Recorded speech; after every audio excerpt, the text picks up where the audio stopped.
Nashville. Demetria Kaladimos and Dan Miller with the news. Rudy Kalis sports. And Bill Hall's weather. Next on Impact 4, a night owl in tennis shoes. 54 years old. Some people think this man is crazy. You might think so too. But this running man could care less. I'm Andy Pearson. You'll meet one of Nashville's fixtures in the middle of the night.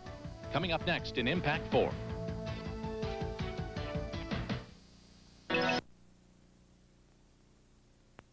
What is your favorite time of day for exercising? For some of you, it's probably the morning. For others, it's right after work. And for others, the best time is in the evening.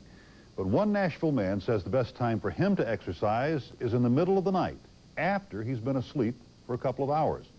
Andy Pearson is here with Impact 4 and Nashville at Night. Where'd you find this guy? Well, it was one of those strange things. Gary Knox and I were out about 6 weeks ago with photojournalist Gary Knox, and it was snowing outside. It was about 38 degrees. And I'm driving down West End 3 in the morning, can't go to sleep.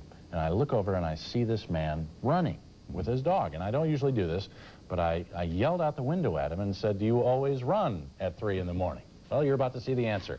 I found this 54-year-old man who's been a fixture of the night in Nashville since the 1970s.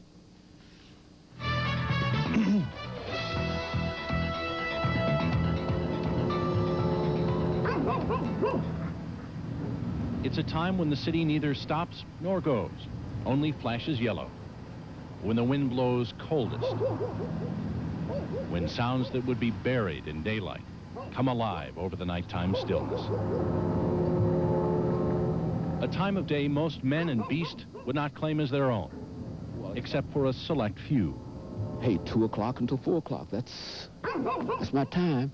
If I'm in New York, if I'm in Chicago, if I'm in Phoenix, and I've been, all these places, everywhere I am at this time of morning, I get up and I do me an hour and 25, 30 minutes. Move on, dog. I've been running since about 1976. And I love to run at night because I'm the only one out here.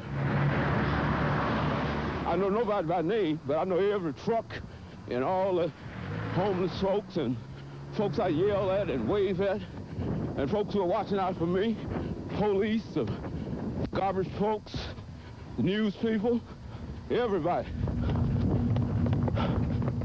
He's a fixture to people who work the night shift, as reliable as time itself. No, they see me, but they really don't know who I am. Every now and then, I'll talk to one person or something, but 90% of them don't know who I am, have no idea. They only know they see me out here almost every morning, about the same time. He's the running man. His name is James Haney, Dr. James Haney, a professor of history at Tennessee State University. His weekly routine has been the same for 20 years. Move on, dog. I'm 54 years old. Feel like I'm 19. That's enough for me. I go to bed at 10, get up at 2, go back at 4, 15, and back up at 6. You heard right. At about 2 in the morning, when most of us are snuggled up tight, James Haney and his dog Sandy get up from a sound sleep and run their route of 9.78 miles. He does it because he was once told this would be impossible. Back in 1975, my grandfather accidentally shot me in the leg with a .38 caliber pistol. Excuse me. And I was told that I would never be able to walk again unless I started to use the leg. And of course, as soon as I got out of the hospital, I started running around the yard here. And after a week of that in the yard, went down to the local high school. And after about 6 years of that, I decided to go downtown. You won't see him wearing headphones or taking his pulse. His shoes don't pump up. James Haney just runs. Down West End, past Vanderbilt. Morning. Up and down the deserted streets of downtown Nashville. To the banks of the Cumberland River. Down to First. It's 9 7/8 of a mile down to the foot, all the way greeting and waving to people he's seen for nearly a third of his life. Man, How you doing this morning? Good, you? All right. James Haney does this 5 days a week. Same time, same route, same distance. I can't see any disadvantages in this at all. And this is what I do, and I love it. I'm not doing this with people.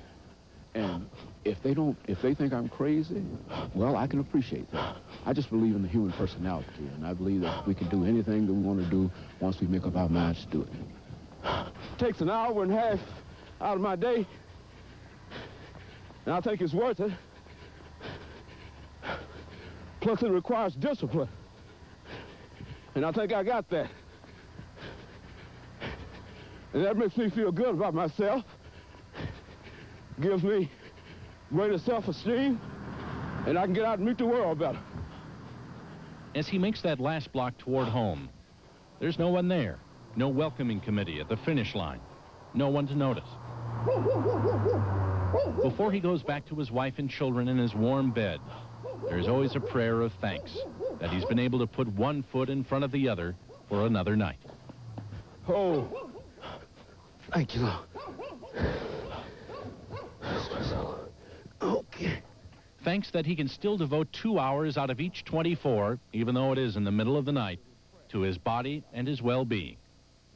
Thanks that there is life, and that life is good. Very few people that I grew up with are alive today, you see, and many of them have died of heart attacks and strokes and violence and whatnot, but Dr. Haney keeps pushing on.